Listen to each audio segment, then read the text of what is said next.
आप सभी का स्वागत है मेरे चैनल सुमन राय पर।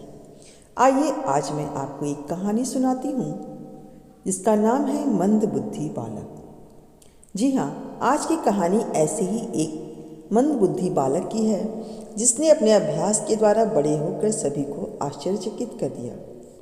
प्राचीन समय की बात है, एक विद्यालय में एक बालक पढ़ता था जिसे सभी लोग मंदबुद्धि कहते थे।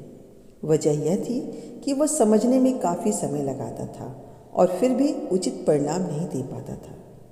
उसके टीचर भी उससे नाराज रहते थे क्योंकि वह पढ़ने में बहुत कमज़ोर था और उसकी बुद्धि का स्तर औसत से भी कम था। परीक्षा में उसका प्रदर्शन हमेशा खराब ही रहता था, इसलिए बाकी बच्चे भी उसका मजाक उड़ाते थे। धीरे धीरे स्कूल जाना उसके लिए एक सजा के समान हो गया था। वह जैसे ही कक्षा में घुसता, बच्चे उस पर हंसने लगते। कोई उसे महामूर्ख तो कोई उसे बैलों का राजा कहता था। यहाँ तक कि कुछ अध्यापक भी उसका मजाक उड़ाने से बाज नहीं आते थे।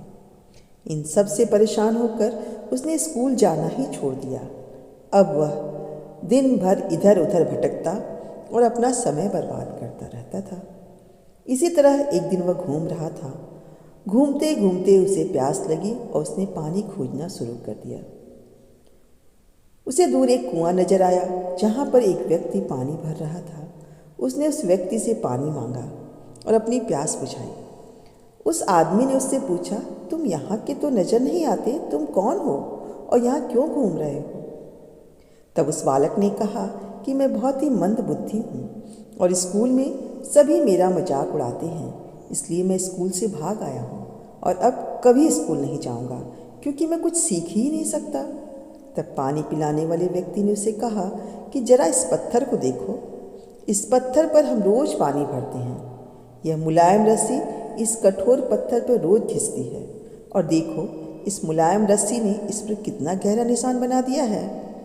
जब यह मुलायम रस्सी इस कठोर पत्थर पर निशान बना सकती है तो फिर तुम कोई चीज़ क्यों नहीं सीख सकते हो?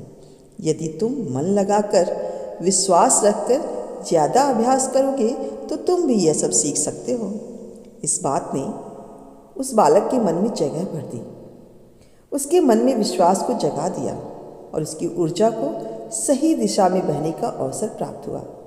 फिर क्या था, उसने फिर से स्कूल आकर मन लगाकर पढ़ाई करना शुरू कर दिया।